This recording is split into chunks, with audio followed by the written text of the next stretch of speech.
50 years age పైబడిన మగవాళ్ళకి urine pass చేయడంలో ఇబ్బందులు ఏమన్నా ఎదుర్కొంటున్నారు అని అంటే వాళ్ళకి బీపీహెచ్ ఉండే అవకాశం ఎక్కువ.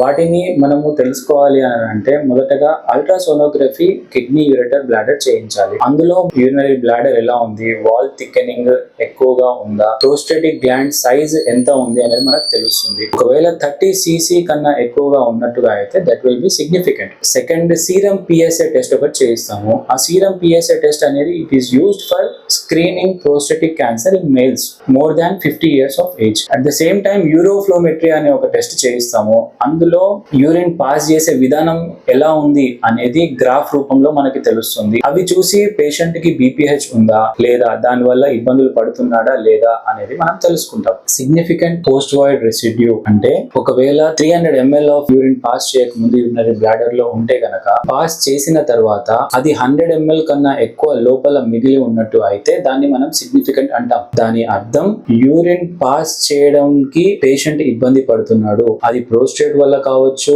స్ట్రిక్చర్ యూరెథ్రా వల్ల కావచ్చు, హై బ్లాడర్ నెక్ వల్ల కావచ్చు, సింపుల్ గా ఫైమోసిస్ వల్ల కూడా కావచ్చు. మరిన్ని వివరాల కోసం దగ్గరలో ఉన్న యూరాలజిస్ట్ ని కన్సల్ట్ అవ్వండి. Thank you.